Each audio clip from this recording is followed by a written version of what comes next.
Good morning दोस्तों आज हम एक ऐसा सीरीज को स्टार्ट करने वाले हैं जो मोस्ट डिमांडिंग सीरीज है। और जितने भी मेडिकल्स आप ये कह सकते हैं कोर्सेस होते हैं, चाहे वो नर्सिंग से लेकर एमबीबीएस तक, बीएचएमएस तक, सभी में ये एम्ब्रियोलॉजी पढ़ाया जाता है। और मतलब इन कोर्सेज से जुड़े हुए बच्चे, बहुत सारे बच्चों का डिमांड आया था कि भाई प्लीज एम्ब्रियोलॉजी की सीरीज शुरू कर दो, एम्ब्रियोलॉजी की सीरीज शुरू कर दो। उन सभी को डिमांड देखते हुए हम आज एम्ब्रियोलॉजी की सीरीज शुरू करने वाले हैं। तो अगर आप लोग इस वीडियो को ढेर सारा प्यार देते हैं तो ये सीरीज आगे कंटिन्यू रहेगी। अगर आप नहीं देते हो तो मैं नहीं आगे कंटिन्यू कर सकता, क्योंकि मैं अपनी उतनी मेहनत करके, इतना टाइम निकाल कर मैं आपके पास लेकर आ रहा हूं, तो आपकी भी ये दायित्व बनती है कि आप मुझे सपोर्ट करें। दोस्तों एक्चुअली मैं ल्यूमेंस का बुक इस समय फॉलो कर रहा हूं। अब हम समझते हैं कि एम्ब्रियोलॉजी की हम सेकेंड चैप्टर में है, गैमेटोजेनेसिस। तो जो फर्स्ट चैप्टर में है, actually first chapter actually point of view से उतना इंपॉर्टेंट है भी नहीं। और एक्चुअली मैं फर्स्ट चैप्टर मैं 12th के बच्चे को जब मैं मोलिकुलर बेसिस ऑफ इनहेरिटेंस पढ़ा रहा था, तो जो मोलिकुलर बेसिस ऑफ इनहेरिटेंस है वही इसकी फर्स्ट चैप्टर है। ठीक है, डीएनए क्या, स्ट्रक्चर ऑफ डीएनए क्या है, और उसके बाद फिर ये रेप्लिकेशन वगैरह क्या, सेंट्रल डोग्मा वगैरह क्या, वो सारा चीज जो मैं 12th के बच्चों को पढ़ा चुका हूँ, उसकी जो इसकी चैप्टर फर्स्ट में है, तो मैं उससे अभी लिया नहीं हूं, मुझे लगा कि वो इंपॉर्टेंट है नहीं। सेकंड चैप्टर से शुरू करते हैं। एम्ब्रियोलॉजी के जो सेकंड चैप्टर है वो गैमेटोजेनेसिस है।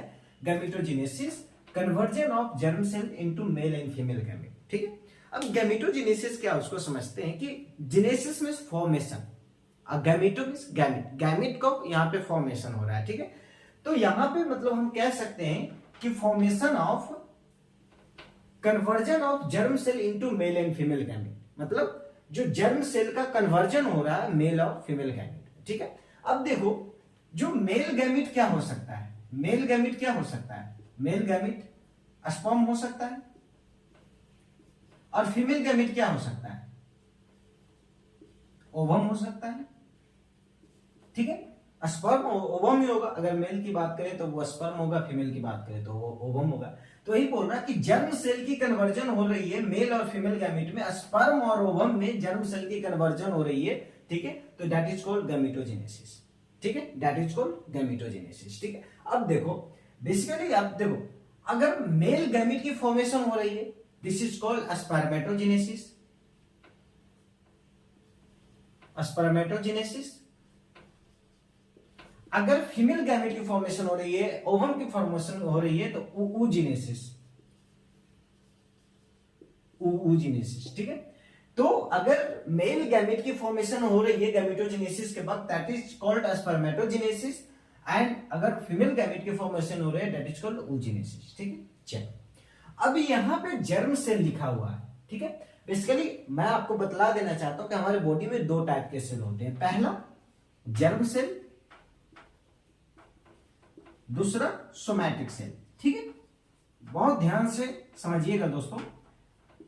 अब देखो जो जर्म सेल है, सिर्फ और सिर्फ अगर हम जर्म सेल की बात करें तो ये स्पर्म ओवम में, मतलब जर्म सेल जैसे भी आपको दिमाग में आता है, जर्म सेल क्या, स्पर्म और ओवम है, स्पर्म और ओवम गैमेट। ठीक है, मेल गैमेट और फीमेल गैमेट जर्म सेल। ठीक है, अगर हम सोमैटिक सेल के बारे में बात करें तो जो और अदर पूरी बॉडी में प्रेजेंट होता है, चाहे फिर वो नर्वस सिस्टम का सेल हो,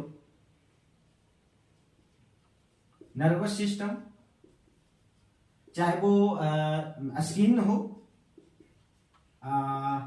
जीआई ट्रैक हो, बहुत सारे, स्किन हो सकता है, बोन मैरो का हो, बोन मैरो।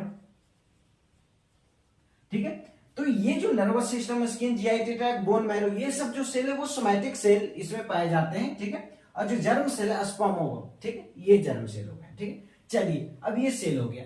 अब हम दोस्तों यहाँ पे बहुत ध्यान देने वाली बात है कि जितने भी सोमैटिक सेल हैं, ठीक है, सोमैटिक सेल में जो क्रोमोसोम की जो नंबर होती है वो 46 होती है, 46 से नंबर होती है।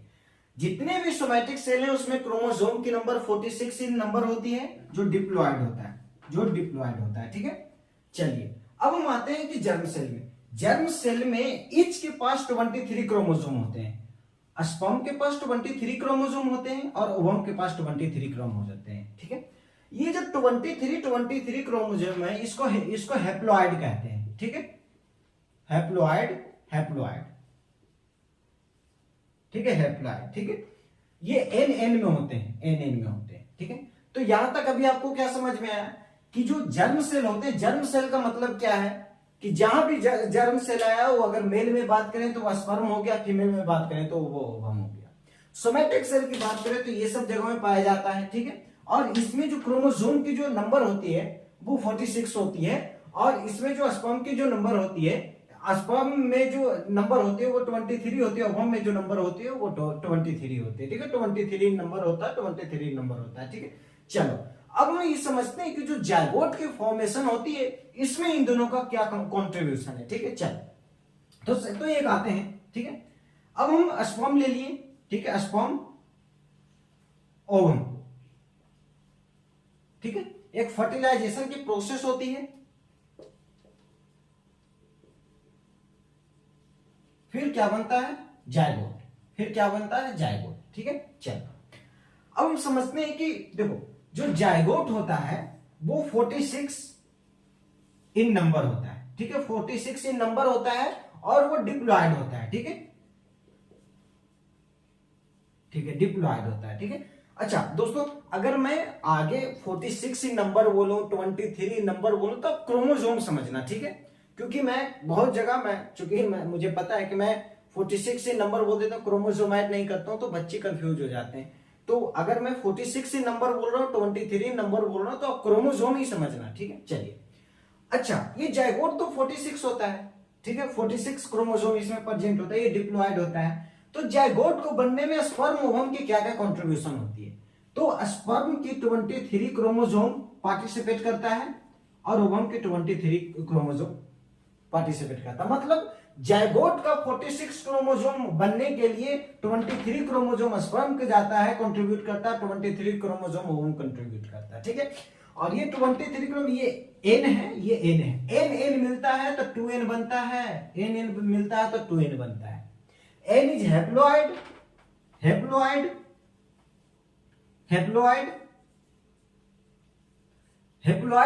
बना तो डायप्लॉइड बना, हैप्लॉइड मिला तो डिप्लॉइड बना, ठीक है। दोस्तों यहाँ पे बहुत ध्यान देने वाली बात है कि जायगोट अभी भी सिंगल सेल का है, ठीक है, सिंगल सेल, ठीक है। चलिए, तो ये हो गई इसकी बेसिक हम शुरू किए थे कि गामेटोजेनेसिस क्या है, फॉर्मेशन ऑफ गैमेट, ठीक है, फॉर्मेशन ऑफ गैमेट, ठीक है। अगर मेल गैमेट के बारे में बात करें तो स्पर्म, ठीक है, दैट इज, अगर स्पर्म जिस प्रोसेस से हो रही है that is called spermatogenesis, ovum जिस प्रोसेस से फॉर्मेशन हो रहा है दैट इज कॉल्ड oogenesis, ठीक है। सेल दो टाइप के होते हैं, जर्म सेल और somatic cell. Germ cell haploid in number में होते हैं, और जो सोमैटिक सेल होते हैं वो डिप्लॉइड इन नंबर में होते हैं। अब जो जायगोट की फॉर्मेशन में स्पर्म ओवम की क्या कंट्रीब्यूशन है वो हम लोगों ने देख लिया कि स्पर्म अपनी 23 क्रोमोसोम स्पर्म का कंट्रीब्यूट होता है, 23 क्रोमोसोम ओवम का कंट्रीब्यूट होता है, उसके बाद जायगोट बनता है जो डिप्लॉइड कहलाता है, ठीक है। तो मुझे लगता है कि इसमें कोई ज्यादा वो दिक्कत नहीं हुई होगी आप लोगों को, ठीक है। अब हम आगे बढ़ते हैं और इसका अब मेन चैप्टर के अंदर चलने की कोशिश करते हैं, ठीक है। कि अब हम इंट्रोडक्टरी पे आते हैं, बुक पे आते हैं। तो जो पहला पॉइंट है primordial germ cell. Primordial germ cell क्या है कि development begins with fertilisation when sperm ovum. अभी हम लोगों ने बात किया था कि जब स्पर्म और ओवम मिलता है तो जायगोट बनता है, और ये एन होता है, क्रोमोसोम होता है, ये 2n बनता है, ठीक है। यहां तक तो कंप्लीट हो गई। ये 23 होता है, 23 होता है, ये 46 नंबर होता है। चलिए ठीक है, अब हम आते हैं मेन। अभी ये अगर ये पूरी हम समझ गए तो आप समझ लो कि जो वो इंजन स्टार्ट होने के लिए तेल चाहिए तो वो तेल मिल जाएगी। अगर ये आपको पूरा समझ में आ गया लिखा हुआ तो आप बस इसी से आगे धीरे धीरे बढ़ते जाना है, ठीक। चलिए अब हम आगे आते हैं, ये लिखा हुआ कि gamete is drive from primordial germ cell, ठीक है। गैमेट कहां से बनता है, प्रीमोर्डियल जर्म सेल से बनता है, ठीक है। चलिए अब मतलब हम यहां पे ऐसे लिख सकते हैं कि primordial germ cell is responsible for gamete, ठीक है। अब देखो, अब ये जो प्रीमोर्डियल जर्म सेल है जो गैमेट को बनाता है, that is formed epiblast during the second week of development. बहुत इंपॉर्टेंट लाइन है, ठीक है। जो प्रीमोर्डियल जर्म सेल है वो सेकेंड वीक ऑफ डेवलपमेंट में एपिब्लास्ट में फॉर्मेशन होता है। कहां होता है फॉर्मेशन? एपिब्लास्ट में। तो बहुत इंपॉर्टेंट लाइन है, ठीक है। प्रीमोर्डियल जर्म सेल का काम क्या है? गैमेट को फॉर्मेशन करना, ठीक है। अब देखो, अब यहां पे आते हैं। ये जो जायगोट बना, ये जायगोट दो कंडीशन हो सकता है इसमें, चाहे वो मेल जायगोट बन सकता है या फिर फीमेल जायगोट बन सकता है, ठीक है। मेल जायगोट से मेल भी आगे बनेगा, फीमेल जायगोट से फीमेल भी आगे बनेगा। यहां तक तो कंप्लीट है, चलिए ठीक है। तो यही बोल रहा है कि अगर ये जो प्रीमोर्डियल जर्म सेल है इसको बेसिकली इसको जाना कहां है? इसको जाना है गोनाड्स में, इसको जाना है गोनाड्स में। अब गोनाड्स क्या है? गोनाड्स क्या है अति दोस्तों? चलो ये हाँ, गोनाड्स क्या है उसको समझते हैं। मेल के लिए ये टेस्टिस हो गया और फीमेल के लिए ये ओवरी हो गया, समझ गए? गोनाड्स। तो इसको जो प्रीमोर्डियल जर्म सेल है इसको स्पर्म ओवम को बनाने के लिए, चूंकि यही गैमेट बनाता है, तो इसको वो जो मशीन जो गैमेट बनाता है उस मशीन के पास जाना होगा तभी। तो वो मशीन क्या है? मेल के लिए टेस्टिस मशीन है और फीमेल के लिए ओवरी मशीन है। तो अल्टीमेट प्रीमोर्डियल जर्म सेल को यहां पे आना है, गोनाड्स के पास आना है, ठीक है। यहां तक कंप्लीट। अब ये कैसे कैसे ट्रेवल करके आएगा उसको देखते हैं, ठीक है। ये during second week of development, embryo development, ये एपिब्लास्ट में इसकी फॉर्मेशन होती है। फिर वहां से माइग्रेट करता है, मूव थ्रू प्रिमिटिव स्टार, वहां से मूव करता है प्रिमिटिव स्टार के थ्रू मूव करता है during gastrulation period. Gastrulation period के दौरान प्रिमिटिव स्टाल्क, जो स्टाल्क होता है उससे वो मूव हो जाता है। कौन मूव होता है? Primordial germ cell. Primordial germ cell move होता है, ठीक है। And migrate wall of yolk sac, ठीक है। बहुत ध्यान से समझिएगा, इसको कुछ नहीं है, बस ये ट्रेवल कैसे कैसे बनता कहां है? एपिब्लास्ट में बन गया, ठीक है। उसके बाद फिर वो कब बना? सेकेंड वीक में बन गया, ठीक है। सेकेंड वीक में एपिब्लास्ट में बन गया, ठीक है। बनने के बाद मूव कहां किया? बॉल ऑफ यॉक सेक में मूव किया। कौन सी अति पीरियड में? गैस्टुलेशन पीरियड में। बस बॉल ऑफ यॉक सेक में आया, गैस्टुलेशन पीरियड में मूव करके कहां से? एपिब्लास्ट से। यहां तक कंप्लीट। चलिए आगे आते हैं।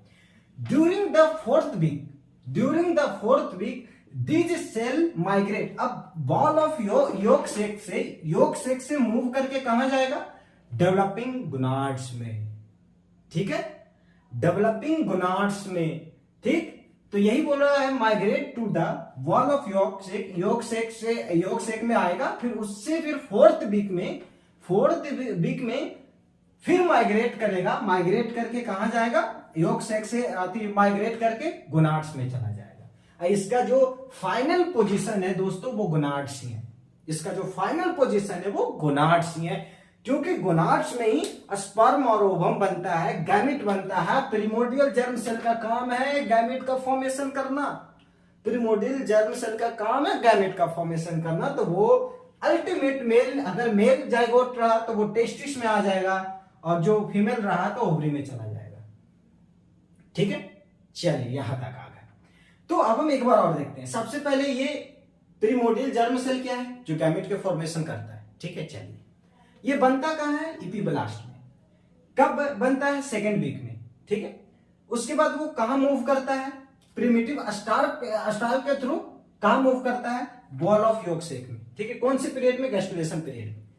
बॉल ऑफ यॉक सेक से कहां मूव करता है? गोनाड्स में। कब मूव करता? फोर्थ वीक में, ठीक है। गोनाड्स में गया तो जो मेल अगर जाइगोट रहेगा मेल बॉय तो टेस्टिस में गया तो स्पर्म बनाएगा, फीमेल रहा तो ओवरी बनाएगा, ठीक है। मतलब ओवम बनाएगा। चलिए तो ये इसका हो गया मूवमेंट, तो समझ में आ गया। अब हम आगे आते हैं। Where they arrive by the end of fifth week, ठीक है। फोर्थ वीक में यहां से यहां गया और फिफ्थ वीक के एंड में यहां पहुंच गया। फोर्थ वीक में ये यहां से माइग्रेट किया, जाने में भी तो टाइम लगता है। फिफ्थ वीक के एंड तक ये यहां पे पहुंच गए। उसके बाद क्या हुआ? उसके बाद माइटोटिक डिवीजन अकर। उसके बाद यहां पे माइटोटिक डिवीजन होता है। अभी देखो ये सारा हम लोग अभी पढ़ेंगे आकर ठीक है। तो बस अभी जो नाम, अभी जितना भी नाम है, यॉर्कशेयर क्या है, प्रिमिटिव स्टॉक क्या है, देखो ये सब हम लोग देखेंगे, एक इमेज बनाकर अच्छी तरह देखेंगे। तो अभी बस नाम आप याद रखो, ठीक है। नाम याद रखने से बस आपको वो पता होनी चाहिए, अच्छा ये है, बाकी हम इसको डिटेल में जाएंगे, ठीक है। तो माइटोटिक डिवीजन अगर होना शुरू हो जाता है, ठीक है, तो यहाँ पे माइटोटिक डिवीजन होना शुरू हो जाता है। माइटोटिक डिवीजन में जो प्रिमोडियल जर्म सेल है वो डिवाइड करना शुरू कर देते हैं, अपना नंबर बढ़ाना शुरू कर देते हैं, ठीक है। इंक्रीज इन, अपने नंबर को इंक्रीज करना शुरू कर देते हैं, 2 4 4 8 16 32 करके, ठीक है। तो जो प्रिमोडियल जर्म सेल है वो माइटोटिक डिवीजन में अपना नंबर इंक्रीज करने लगता है, माइटोटिक डिवीजन देखने को मिलता है। अभी और हम इसके बारे में डिटेल में जाएंगे, ठीक है, ये पूरी डिवीजन हम देखेंगे, ठीक है। अब आगे आते हैं, for fertilisation germ cell under gametogenesis. हम लोगों ने शुरू में ही बात कर लिया था कि गैमेटोजेनेसिस होता है, मतलब टेस्टिस में स्पर्म बनता है, ओवरी में ओवम बनता है। चलिए ठीक है। अब गैमेटोजेनेसिस के बाद फिर दोनों मिलते हैं, स्पर्म ओवम मिलते हैं और फर्टिलाइजेशन की प्रोसेस होती है। स्पर्म ओवम का मिलने का मतलब है कि जर्म सेल का मिलना, ठीक है, जर्म सेल मेल और फीमेल का, ठीक है, through meiosis to reduce the number of chromosome. Yes. अब देखो गैमेटोजेनेसिस जब भी होगा तो वहां पे मियोसिस होगा, ठीक है। सिर्फ और सिर्फ गैमेटोजेनेसिस, चाहे वो स्पर्मेटोजेनेसिस हो चाहे फिर ओजेनेसिस हो, यहां पे ही सिर्फ और सिर्फ मियोसिस डिवीजन देखने को मिलता है। इसको हम रिडक्शनल डिवीजन भी कहते हैं। कौन सी डिवीजन कहते हैं दोस्तों? रिडक्शनल डिवीजन भी इसको कहते हैं, रिडक्शनल डिवीजन भी कहते हैं, ठीक है। तो यहाँ पे मियोसिस डिवीजन देखने को मिलता है क्या, जो उसकी जो क्रोमोसोम नंबर में यहाँ पे रिडक्शन होना शुरू हो जाता है and cytodifferentiation to complete their maturation. और अपने मैच्योरेशन को कंप्लीट करने के लिए ये मियोसिस और साइटोडिफरेंशिएशन का प्रोसेस करता है, मतलब कि reduction of number of chromosome इसमें होता है, ठीक है। अभी इन सब के बारे में ये हो गया, अभी पूरी डिटेल में आते हैं, ठीक है। अभी अचानक से पूरा ला देंगे ना तो सब छितरा जाएगा, ठीक है, सब बिखर जाएगा। चलिए, तो ये हो गया, ठीक है, जो इंट्रोडक्शन जो प्रीमोडियल जर्म सेल है। अब इसमें याद करने वाली क्या बात है, प्रीमोडियल जर्म सेल क्या है, जो गैमेट को बनाता है, ये कब बनता है, कहां बनता है, सेकेंड वीक में बनता है, एपीब्लास्ट में बनता है। ये ट्रैवल करके सबसे पहले कहां जाता है, ये प्रिमिटिव स्टाल के थ्रू ये ट्रैवल करके यॉर्कशेयर में आता है। कब? गेस्टुलेशन पीरियड में आता है, ठीक है। चलिए, उसके बाद फिर 4th वीक में ये यॉर्कशेयर से कहां चला जाता है, ये गोनाड्स में चला जाता है। ये जो इंड ऑफ 5th वीक, मतलब 5 वीक के लास्ट तक गोनाड में पहुंचता है। गोनाड में क्यों पहुंचता है? क्योंकि चूंकि ये गैमेट का फॉर्मेशन करने के लिए रिस्पॉन्सिबल ये सेल, गैमेट की फॉर्मेशन कहां होती है? गोनाड्स में होती है। अगर मेल की बात करें तो टेस्टिस में होती है, या फीमेल की बात करें तो ओवरी में होती है, ठीक है। ये कंप्लीट। चलिए, अब हम आगे आते हैं। चलिए, तो दोस्तों ये मैं एम्ब्रियो का इमेज बनाया हूं, ठीक है। मेरी जो वो कलाकारी बहुत गंदी है, प्लीज समझने लायक बनाया हूं, ठीक है। चलिए, अभी हम लोगों ने क्या बोला था कि जो प्रीमोडियल जर्म सेल होते हैं, ठीक है, वो कैसे कैसे मूव करते हैं वो आगे इसमें बता रहा हूं, ठीक है। तो आगे इसको समझते हैं, ये फोटो को एक बार समझ लेते हैं कि कौन सा कहां पे है, ठीक है। अब ये देखो, ये हेड टाइप का लग रहा है ना किसी का, तो हेड इंड ऑफ एम्ब्रियो, यही हेड बनेगा, यही हेड बनेगा, ठीक। चलिए, ये एमनियोटिक कैविटी है, एमनियोटिक कैविटी जिसमें एमनियोटिक फ्लूइड भरा रहता है और इसमें बच्चे तैरते रहते हैं, ठीक है। चलिए, टेल इंड, यही टेल इंड लोअर एक्सट्रीमिटी पैर वगैरह पे जाएगा, ठीक है। फ्यूचर अम्बलाइकल कोड, यही फ्यूचर ये वाली जो पोर्शन है ना, यही फ्यूचर अम्बलाइकल कोड बनेगा। फ्यूचर अम्बलाइकल कोड का काम क्या है? मदर और बेबी के बीच का कनेक्शन है, न्यूट्रिएंट्स प्रोवाइड करता है, सारा चीज प्रोवाइड करता है। अति जो अनवांटेड जो आप ये कर सकते हो कि जो बेस्ट प्रोडक्ट वो बेबी से मदर में भेजता है, ठीक है। तो वो सारा चीज अम्बलाइकल कोड, तो ये फ्यूचर में यही अम्बलाइकल कोड बन जाएगा, ठीक है। ये यॉर्कशेयर है, ये यॉर्कशेयर है, ठीक है। तो ये एक थोड़ी सी थी, ठीक है। अब हम आते हैं मेन चीज पे, आते हैं किसके लिए मैं बनाया था। मैं अभी क्या बोला था दोस्तों कि एपीब्लास्ट में, मतलब एपीब्लास्टिक सेल जो प्रीमोडियल जर्म सेल, एपीब्लास्ट में सबसे शुरू बनता है एपीब्लास्टिक सेल, ठीक है। एक्चुअली जो ये एरिया है ना, यहीं पे प्रिमिटिव स्टाल्क होता है, यहीं पे प्रिमिटिव स्टाल्क होता है।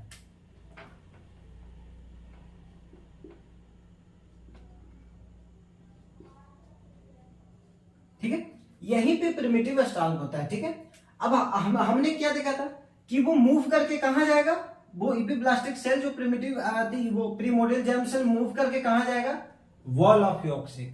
तो ये मूव करके यहाँ पे आया, कहां पे, वॉल ऑफ यॉर्क सेक पे। ये यॉर्क सेक है, ये वॉल ऑफ यॉर्क सेक पे आ गया। अब बॉल ऑफ यॉर्क सेक से मूव करके कहां पे जाएगा, गोनाड्स में। फिर ये यहां से मूव करके ये गोनाड्स में जाएगा। ठीक है, जब आगे जब और डेवलपमेंट होगी तो गोनाड्स वो एक्चुअली देखो, अभी हम लोगों ने बात किया था जायगोट दो टाइप का ही हो सकता है, चाहे मेल जायगोट हो सकता है या फीमेल जायगोट हो सकता है। अगर मेल जायगोट है तो ऑफकोर्स वो स्पर्म बनाएगा, ये जो प्रीमोर्डियल जो जर्म सेल है वो स्पर्म बनाएगा। जो फीमेल जायगोट है वो ओवम बनाएगा।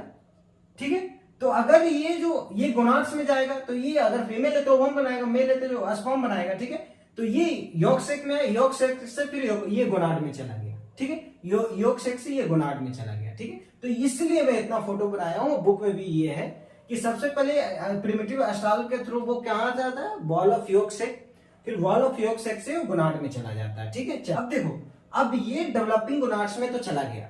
ठीक है, डेवलपिंग गोनाड्स में चला गया, कब गया, 4th वीक में। अभी हम लोगों ने यही सब देखा था। ठीक है, यही देखा था, 4th वीक में वो चला जाता है, लेकिन इन द 5th वीक में वो पहुंचता है। तो 4th वीक में ये डेवलपिंग गोनाड्स में चला गया। अब यहाँ पे क्या होगा, बहुत इंपॉर्टेंट, ध्यान से देखिएगा, यहाँ पे माइटोसिस डिवीजन शुरू हो जाएगा। ठीक है, माइटोसिस डिवीजन शुरू हो जाएगा, मतलब जो प्रीमोर्डियल जर्म सेल है, प्रीमोर्डियल जर्म सेल है, वो अपना नंबर इंक्रीज करना शुरू कर देंगे, वो अपना नंबर इंक्रीज करना शुरू कर देंगे। ठीक है, इंक्रीज इन नंबर। ठीक है दोस्तों, मैं बता दूं, बहुत इंपॉर्टेंट चीज है कि जो प्रीमोर्डियल जर्म सेल होते हैं वो 46 इन नंबर होते हैं। फिर तो कहोगे यार दोस्त, आपने तो अभी बताया कि वो स्पर्म ओवम बनाता है, तो वो तो स्पर्म ओवम तो 23 होता है, ये 46 क्यों है, ये 46 है तो वो 23 कैसे बना। ध्यान से देखिएगा, ये जो प्रीमोर्डियल जर्म सेल है वो 46 इन नंबर तो होता है। ठीक है, लेकिन यहाँ पे मियोसिस डिवीजन देखने को मिलता है, और मियोसिस डिवीजन अभी हम लोगों ने यहाँ पे बात किया था, मियोसिस डिवीजन आगे सबसे पहले ये माइटोसिस किया, अपना नंबर बढ़ा लिया। ठीक है, अपनी नंबर बढ़ा लिया। ठीक है, नंबर बढ़ाने के बाद फिर उस सेल की इंटीग्रिटी मेंटेन होने के लिए फिर वो मियोसिस करना शुरू कर देता है, रिडक्शन डिवीजन, अपना नंबर घटाना शुरू कर देता है। तो नंबर ये जो 46 हुआ, ठीक है, अब इसको वो मियोसिस के थ्रू, वो रिडक्शनल डिवीजन के थ्रू वो 23 कर लेता है। ठीक है, तो यहाँ पे सबसे शुरू, यहाँ पे ध्यान दीजिएगा, सबसे शुरू माइटोसिस होता है, उसके बाद फिर मियोसिस होता है। माफी चाहता हूँ, ये गाड़ी जाने के लिए थोड़ी आवाज चली गई होगी। तो उसके बाद मियोसिस डिवीजन होता है, जो ये 46 नंबर है वो फिर 23 नंबर में आ जाता है मियोसिस डिवीजन करके। ठीक है, तो ये समझ में आ गया फोटो। ठीक है, प्रिमिटिव स्टाल्क है, यहां से कहां गया, बॉल ऑफ यॉर्क सेक, फिर 4th वीक में फिर डेवलपिंग गोनाड्स में चला गया। ठीक है, ये हो गया। फिर डेवलपिंग गोनाड्स में अभी हम लोगों ने बात किया था कि अगर मेल जायगोट है, मेल अगर इम्ब्रियो है तो स्पर्म बनेगा, फीमेल इम्ब्रियो है तो ओवम बनेगा। ठीक है, यहां तक हो गया। उसके बाद ये जैसे यहाँ पे गया, माइटोसिस डिवीजन शुरू करता है, अपना नंबर बढ़ाना शुरू कर देता है। जो प्रीमोर्डियल जर्म जो सेल है वो 46 नंबर का होता है, लेकिन चूंकि स्पर्म ओवम तो 23 होता है, तो क्यों कैसे वो 46 से 23 में कन्वर्ट होता है, तो यहाँ पे मियोसिस डिवीजन देखने को मिलता है। मियोसिस डिवीजन को रिडक्शनल डिवीजन भी कहते हैं। ठीक है, तो ये फिर 33 आ जाता है। ठीक है, तो ये मैंने इमेज बनाकर समझाने की कोशिश की। ठीक है, सिर्फ ये दो चीज के लिए मैं आपको यहां तक लाया था इसे। ठीक है, अब हम आगे आते हैं नेक्स्ट टॉपिक पे, the chromosomal theory of inheritance. Basically मैं ये टॉपिक जो 12th के बच्चे हैं, 11th 12th के जो नीट के बच्चे, उनको भी मैं पढ़ा चुका हूँ। बेसिकली मैं लाइन बाय लाइन, आप समझ लो कि लाइन बाय लाइन कर रहा हूँ। थैंक्स मैन की बुक से लाइन बाय लाइन कर रहा हूँ। आप बुक खोलो तो एक एक लाइन आपको मिल जाएगा। ठीक है, तो शुरू करते हैं the chromosomal theory of inheritance. आप कहोगे सिर्फ ब्लैक ही क्यों यूज कर रहे हो, तो आप बिलीव नहीं करोगे, सारे जवाब दे चुके हैं, मैं कल दूसरा खरीद कर लाऊंगा। हाँ, तो the chromosomal theory of inheritance को आगे समझते हैं कि बीच बीच में अगर गाड़ियां जाएगी तो माफी चाहता हूँ, रोड पे है। तो traits of new individual are determined by a specific gene of chromosome inherited from father and mother. हम लोगों ने देख लिया कि मदर से आते हैं, फादर से आते हैं। ठीक है, चलिए, ह्यूमन है। अच्छा, इसके पहले मैं आपको बोला था कि सेल की आप इंटीग्रिटी को मेंटेन करने, सेल की नहीं क्रोमोसोम की इंटीग्रिटी को मेंटेन करने के लिए थोड़ा सा आप उसको करेक्शन कर दीजिएगा, ठीक है। मैं अचानक बंद करने के बाद मुझे याद आया कि मैं सेल की इंटीग्रिटी बोलती हूँ, तो नहीं, क्रोमोसोम की इंटीग्रिटी मेंटेन करने के लिए मियोसिस होता है। मैं यहाँ पे मियोसिस के बारे में बता रहा था ना, तो चलिए ठीक। हाँ, human have approximately 23,000 genes on 46 chromosome. जो 46 क्रोमोसोम जो होते हैं ह्यूमंस में, ठीक है, उसमें 23,000 जीन्स पाए जाते हैं। लेकिन अभी रिसर्च में, नई रिसर्च में ये बढ़कर 30,000 तक भी हो गया है। कोई कोई बुक 30,000 लिखता है, मेरे पास बुक है, तो वो 23,000 जीन पाए जाते हैं, ठीक है। चलिए 25 से 30,000 लिखता है, ठीक है। Gene on the same chromosome tend to be inherited together and so are known as linked gene, ठीक है। बेसिकली कहना चाह रहा है कि gene on the same chromosome tend to be inherited together, जो इनहेरिटेड टुगेदर जो आते हैं दोनों साथ में, तो उसको हम लिंक्ड जीन कहते हैं, ठीक है। चलिए यहां तक हो गया। In somatic cell chromosome appears at 23 homologous pair, ठीक। अब मैं आपको क्या शुरू में बताया था कि जो सोमैटिक सेल में 46 क्रोमोसोम होता है, तो आप कहोगे यहाँ पे 23 लिखा हुआ। अरे दोस्तों, यहाँ पे पेयर भी तो लिखा हुआ है। यस यस यस, तो ये कहना चाह रहा है कि जो सोमैटिक सेल है उसमें 23 होमोलोगस क्रोमोसोम पाया जाता है, ठीक है। अब 23 होमोलोगस का मतलब ये है पेयर, होमोलोगस पेयर पाया जाता है, ठीक है। होमोलोगस पेयर पाया जाता है आप क्रोमोसोम। अब 23 मतलब 46 हम लिख सकते हैं, 46 लिख सकते हैं, ठीक है, पेयर में है। अच्छा, ये होमोलोगस क्यों लिखा आपने? थोड़ा सा समझने की कोशिश किया कि 23 पेयर ऑफ होमोलोगस क्रोमोसोम, ठीक है। तो 23 होमोलोगस का मतलब 23 मदर से आ रहा है, 23 फादर से आ रहा है, तो होमोलोगस हो गया ना, इसलिए 23 पेयर ऑफ होमोलोगस क्रोमोसोम लिखा है। तो somatic cell chromosome appear at 23 pair homologous pair to form diploid number of 46, ठीक है। अब ये जो 46 है वो 2n है, मतलब डिप्लॉयड है, ठीक है। ये हम लोगों ने ऊपर डिस्कशन कर लिया था। देखो, मैं बेस ऐसा बना दिया हूं ना कि अब हम लोग आगे बढ़ेंगे तो कोई यार ये सब तो इजी है, पता है, ठीक है। चलो 46 नंबर ऑफ क्रोमोसोम। चलिए, there are 22 pair of matching chromosome. 22 pair जो मैचिंग क्रोमोसोम है उसको हम ऑटोसोम कहते हैं। खिसका, चलिए खिसकाते हैं। ये जो 46 क्रोमोसोम है, 46 है, तो 23 पेयर में है, ठीक है। 23 पेयर में है। 23 पेयर में जो 22 पेयर है वो मैचिंग क्रोमोसोम है। मैचिंग क्रोमोसोम है, मैचिंग क्रोमोसोम है। और जो वन पेयर है उसको, अब मैचिंग क्रोमोसोम को क्या कहते हैं? ऑटोसोम। जो वन पेयर है उसको हम कहते हैं सेक्स क्रोमोसोम, ठीक है। एंड ऑटोसोम, ठीक है, ये जो 22 पेयर है वो ऑटोसोम है, and one pair is sex chromosome. अब वो XX भी हो सकता है, XY भी हो सकता है जी। वो फीमेल वाला XX भी हो सकता है, वो मेल वाला XY भी हो सकता है। समझ गए? मतलब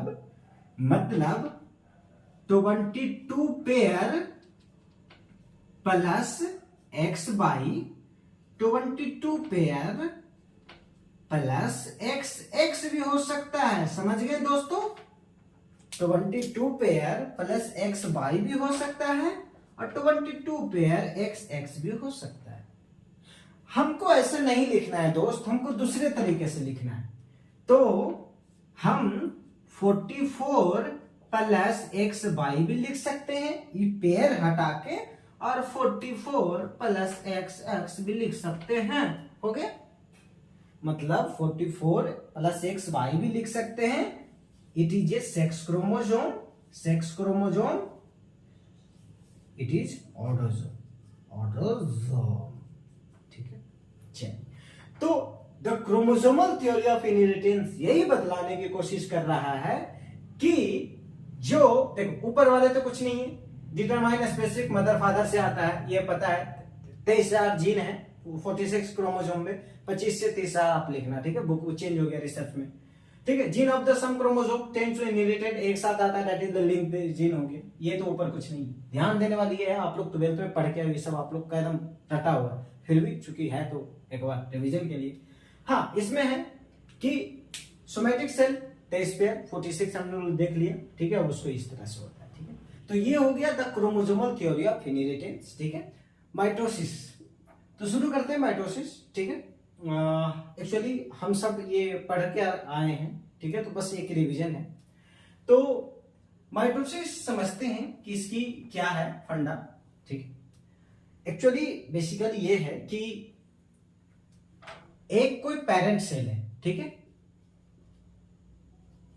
पेरेंट सेल है, इससे 2 डॉटर सेल बनना,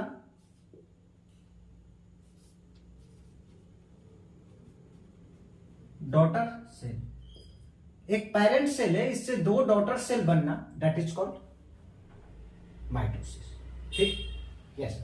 यहां पे ध्यान दीजिएगा, अब ये पेरेंट सेल से ये 2 डॉटर सेल बन रहा है। अगर इस पेरेंट सेल में 46 क्रोमोसोम है तो डॉटर सेल में 23 हो जाएगा, ये मत सोचिएगा, बिल्कुल ये एकदम यहां पे बहुत ध्यान।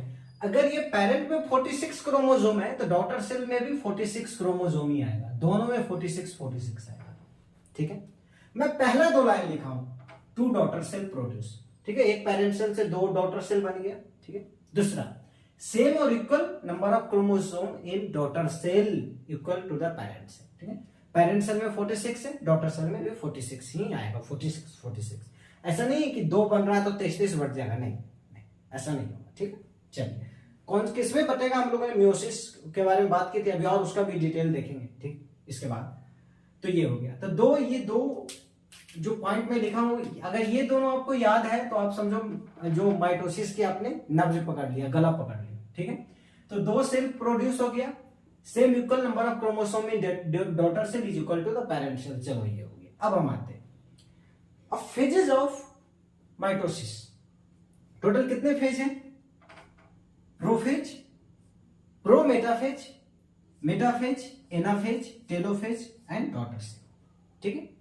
अब देखो, इन सबको मैं चाहता तो एक लाइन में लिख देता और खत्म कर देता कि प्रोफेज क्या है, ये प्रिपरेटरी फेज है, मतलब प्रिपरेटरी फेज, तो यहाँ पे प्रिपरेशन होता है, प्रिपरेशन फॉर डिवीजन। तो मैं सोच रहा हूं कि एक लाइन में इसको खत्म ना करके हम लोग सबको एक डायग्राम बना के समझते हैं, ठीक है। तो जनरली कितने फेज हैं? Prophase, pre metaphase, metaphase, anaphase, telophase and daughter cell.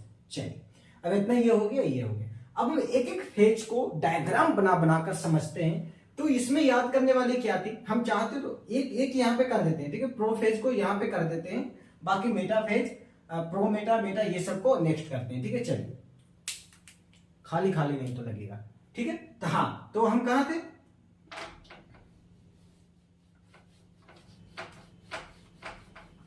चलिए, तो प्रोफेज शुरू करते हैं। क्या लग गया यार? हाँ, चलिए, तो प्रोफेज शुरू करते हैं। तो सबसे पहले प्रोफेज क्या है? अभी हम लोगों ने क्या बात किया था कि ये प्रिपरेटरी फेज है, मतलब यहां पे स्टार्ट, यहां पे सेल स्टार्ट, सेल, अरे यार जो ब्लैक आ जा, हाँ, cell start preparing for division. चलिए, मतलब सबसे पहले प्रोफेज में cell start preparing for division, ये हो गया। उसके बाद देखिए, जो क्रोमोसोमल मटेरियल था, ठीक है, जो क्रोमोसोमल मटेरियल था, ठीक है,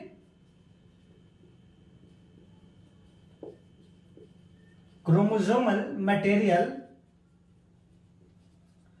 लूजली अरेंज्ड है।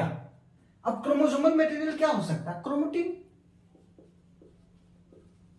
क्रोमोटिन, क्रोमोटिन, ठीक है।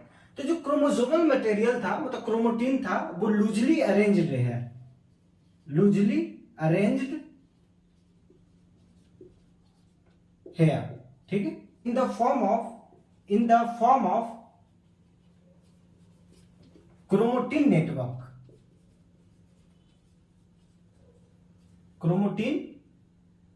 नेटवर्क, ठीक है।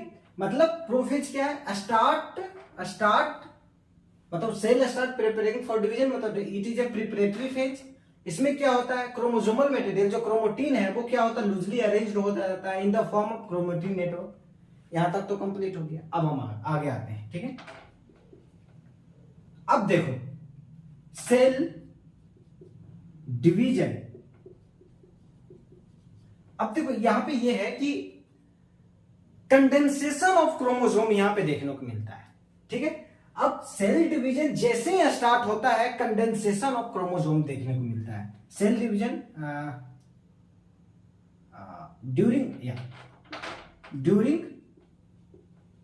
During cell division the condensation of chromosome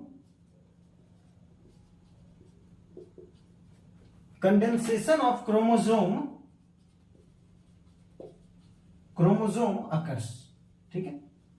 जैसे सेल डिवीजन स्टार्ट होगा कंडेंसेशन ऑफ क्रोमोसोम देखने को मिल जाएगा। उसके बाद मोस्ट इंपॉर्टेंट कि जो जेनेटिक्स मटेरियल है, यहाँ पे जो जेनेटिक्स मटेरियल है वो डिवाइड करना, मतलब देखो जो जेनेटिक्स मटेरियल है वो डिवाइड करना या फिर यहाँ पे मल्टीप्लाई करना शुरू हो जाते हैं।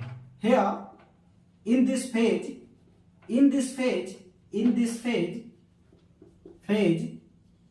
जेनेटिक्स मटेरियल डिवाइड है या मल्टीप्लाई है, मल्टीप्लाई और डिवाइड, ठीक है। तो हम प्रोफेज में क्या क्या देखें, ये प्रिपरेटरी फेज है, यहां पे सेल डिवीजन स्टार्ट होता है, ठीक है। सेल स्टार्ट प्रिपेयर मतलब सेल अपने आप को प्रिपेयर करता है डिवीजन के लिए। क्रोमोसोमिंग जो इसमें जो यहाँ पे क्रोमोसोम कंडेंसेशन ऑफ क्रोमोसोम देखने को मिलता है, ठीक है। और यहाँ पे कि जो इसमें जो क्रोमोटीन है यहाँ लूजली अरेंज होता है, ठीक है। यहाँ पे हम लोगों ने देख लिया और ये भी देख लिया कि जेनेटिक्स मटेरियल मल्टीप्लाई यहाँ पे होता है। चलिए अब हम एक अच्छा सा इमेज बनाते हैं प्रोफेज का और उसको समझते हैं, ठीक है।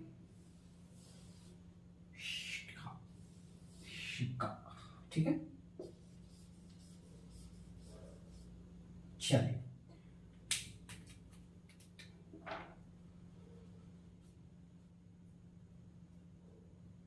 ठीक है, ये प्रोफेज है, ठीक है। मुझे बताओ यहाँ पे कंडेंसेशन ऑफ क्रोमोसोम देखने को मिल रहा है? हाँ भाई देखने को मिल रहा है, ठीक है। चलो तो ये तो क्रोमोसोम हो गया। क्रोमोसोम मतलब जो जेनेटिक्स मटेरियल है या फिर ये क्रोमोटीन और ये हो गया सेंट्रियोल, ठीक है, सेंट्रियोल, ठीक है। तो ये जो प्रोफेज की इमेज बनाया हूं ये सेंट्रियोल हो गया, ये क्रोमोटीन हो गया। बस यहाँ पे याद रखने वाली क्या बात है, प्रिपेयरिंग फॉर डिवीजन, यहाँ पे सिर्फ अपने आप को प्रिपेयर करेगा, कंडेंसेशन ऑफ क्रोमोसोम देखने को मिलेगा इसमें, और इसका जो जेनेटिक्स मटेरियल है वो डुप्लीकेशन मतलब मल्टीप्लाई होना शुरू हो जाएगा, ठीक है। अब हम आते हैं प्रो मेटाफेज में, उसमें समझते हैं कि उसमें क्या क्या देखने को मिलता है।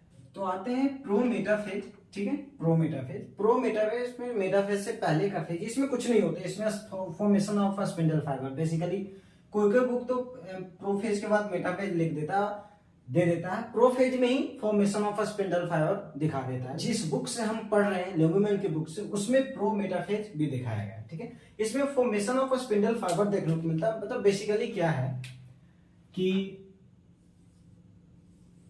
ठीक है, यहां पे हम लोगों ने क्या बनाया था, सेंट्रियोल बनाया था ना।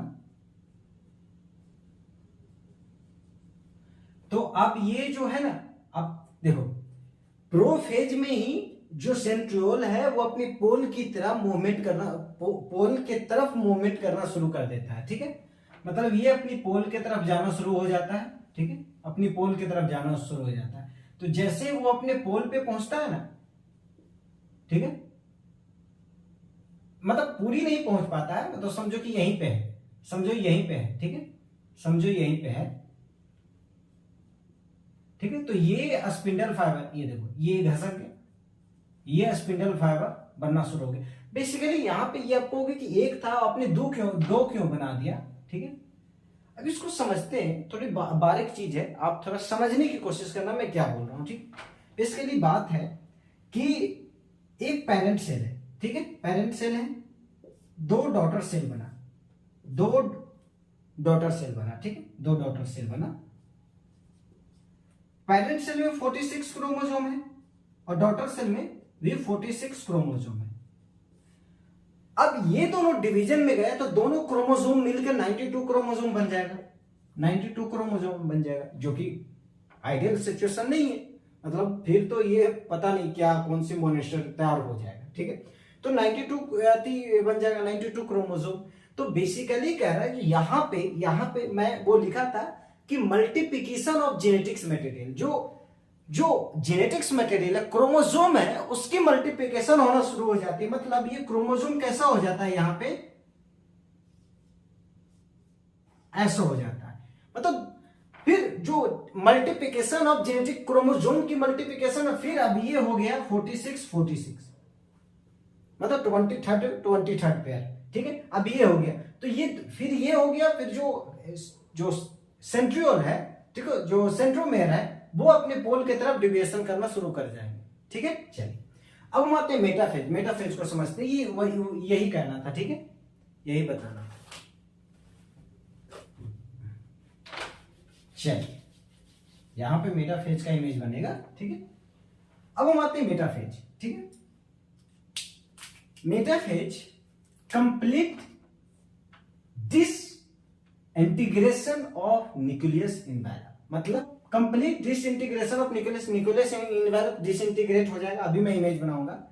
Condensed of chromosome are completed, यहां पे कंडेंसेशन ऑफ क्रोमोसोम कंप्लीट हो जाएगा, ठीक है।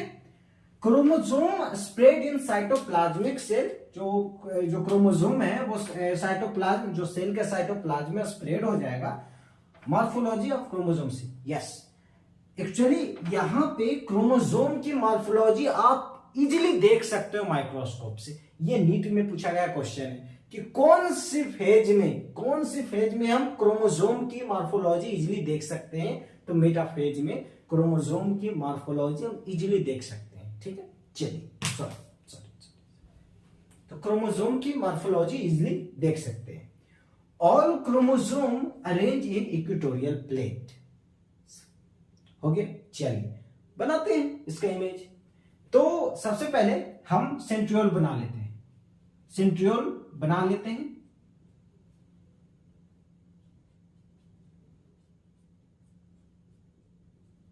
गया।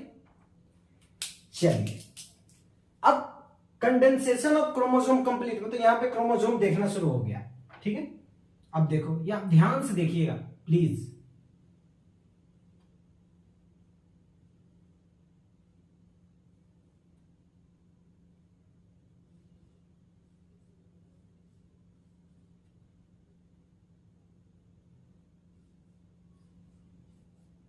ऐसे रहता है, ठीक है। अब मैं 3 ही बना रहा हूं, ठीक है।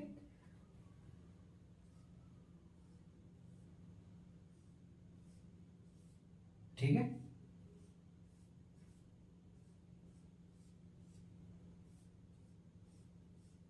चलिए अभी ये क्या बोला था, chromosome arrange in equatorial plate. ये जो प्लेट है that is called equatorial plate, दिख रहा है। ये जो प्लेट है, ये इसको इक्वेटोरियल प्लेट कहते हैं, ठीक है। तो क्रोमोसोम इक्वेटोरियल प्लेट पे अरेंज हो गया। जो सेंट्रियोल है वो अपने पोल की तरफ चला गया, ये आ गया, ठीक है।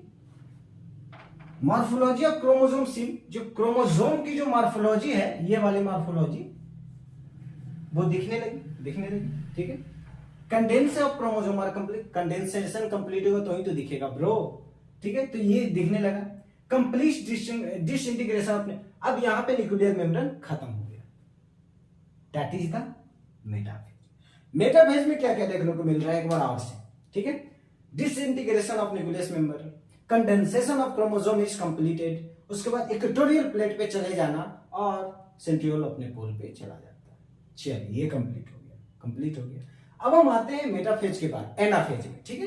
तो अब हम एनाफेज और टेलोफेज देखते हैं, इसको खत्म करते हैं। एक्चुअली पता है जब मैं नीट के बच्चे को लिए पढ़ाता हूँ तो मैं पूरी डिटेल में जाता हूँ कि मतलब कौन सी फेज में और आती जो सेल ऑर्गेनल है वो बनते मतलब आ जाते हैं वापस, कौन से फेज में डिसअपियर सब हो जाते हैं। लेकिन चूंकि अभी जो एम्ब्रियोलॉजी की बुक में उतनी डिटेल में नहीं है तो वो 2-2, 3-3 लाइन में मैं कोशिश करूंगा कि बस एक फिगर बना के सारा चीज उसी में डाल दूं कि जल्दी समझ में आ जाए, ठीक है।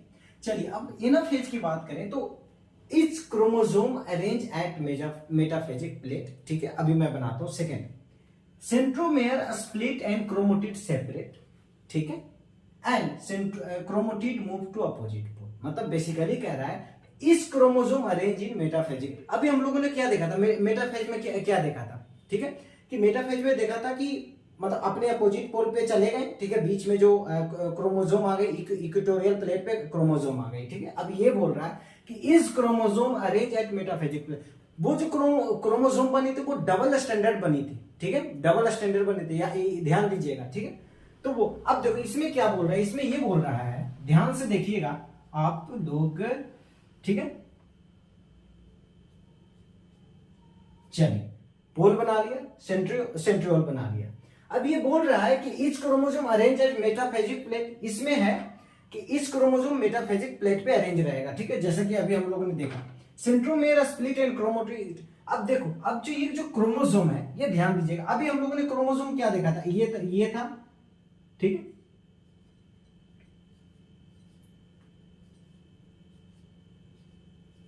ठीक है, ऐसे करके देखा था, ठीक है।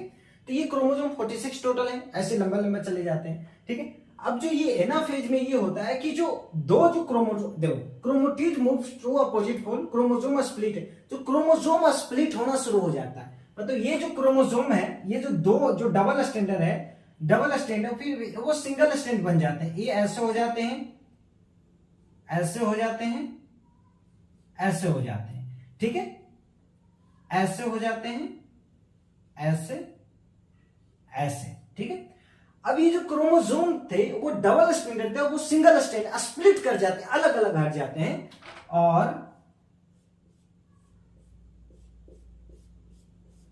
अलग अलग हट के अपोजिट पोल के तरफ जाना शुरू हो जाते हैं, ठीक है। क्रोमोटिड मूव टू अपोजिट पोल, ठीक। अब देखो दोनों हट गए, हटने के बाद फिर दोनों अपने अपने अपोजिट पोल पे जाना शुरू कर देते हैं, किसमें, एनाफेज में। एनाफेज में क्या है, इस chromosome arrange at metaphasic plate, ठीक है, मेटाफेजिक प्लेट पे क्रोमोसोम का अरेंज हो गया, ठीक है। Chromosome split and chromatid separate, chromosome split हो जाता है, क्रोमोटिन सेपरेट हो जाता है, ठीक है। क्रोमोटिड मूव टू अपोजिट, जो क्रोमोटिड है वो अपोजिट पोल पे मूव करना शुरू कर देते हैं। ये हो गया है एनाफेज।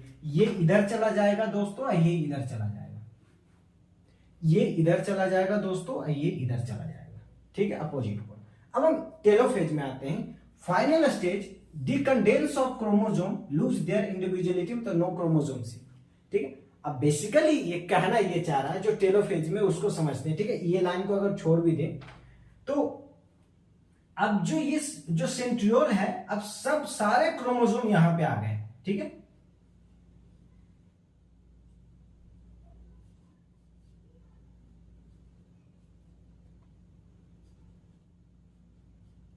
ठीक है।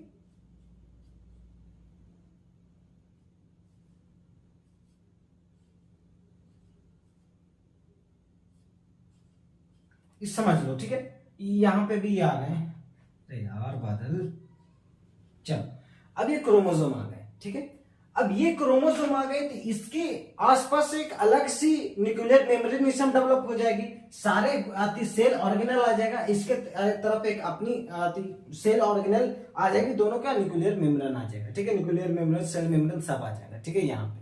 तो बेसिकली यही करें फाइनल स्टेज डिकंडेंस ऑफ, अब जो हमने कंडेंसेशन देखा था वो सारे डिकंडेंस हो जाएंगे, ठीक है, सारे डिकंडेंस हो जाएंगे और क्रोमोसोम दिखना बंद हो जाएगा। मतलब क्रोमोसोम दिखना बंद हो जाएगा तो फिर से क्या दिखेगा, क्रोमोटिन दिखेगा, फिर से क्या दिखेगा, क्रोमोटिन दिखेगा, जो हमने प्रोफेज में देखा था कि क्रोमोसोमल मटेरियल मतलब क्रोमोटिन, तो वो दिखना शुरू हो जाएगा। तो ये टेलोफेज हो गया।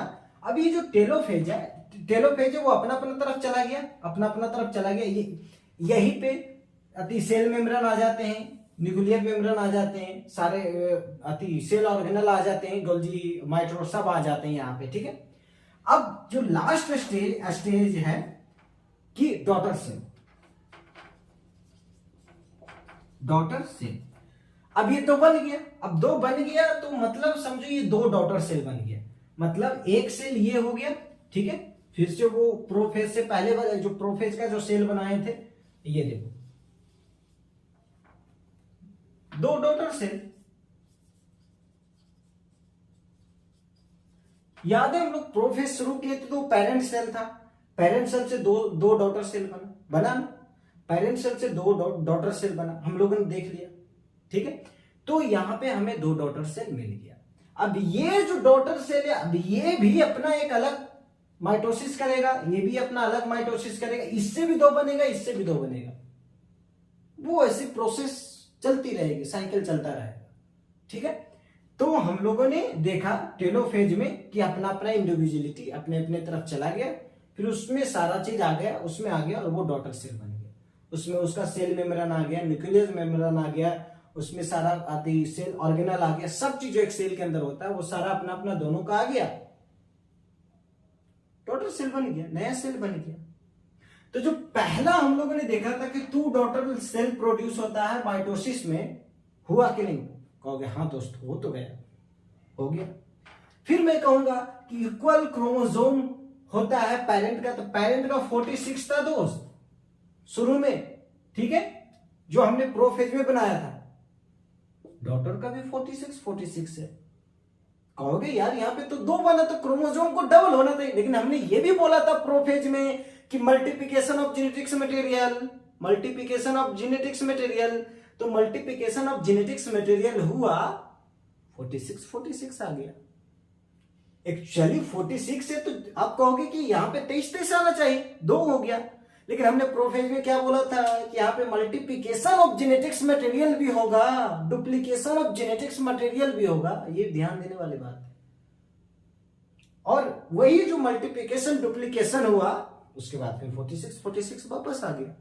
अगर वो मल्टीप्लिकेशन और डुप्लीकेशन ना होता तो फिर 23 यहाँ पे देखने को मिलता है दोस्त, यस। तो ये हो गया, ये माइटोसिस यहाँ पे खत्म होता है, ठीक है। अब हम मियोसिस देखेंगे।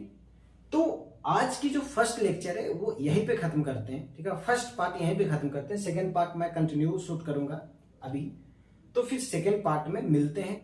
अगर फर्स्ट पार्ट आपको पसंद आए, वीडियो पसंद आए, तो प्लीज लाइक करें, शेयर करें, सब्सक्राइब करें, लोगों तक भेजें। तब तक के लिए इजाजत दीजिए, नमस्कार।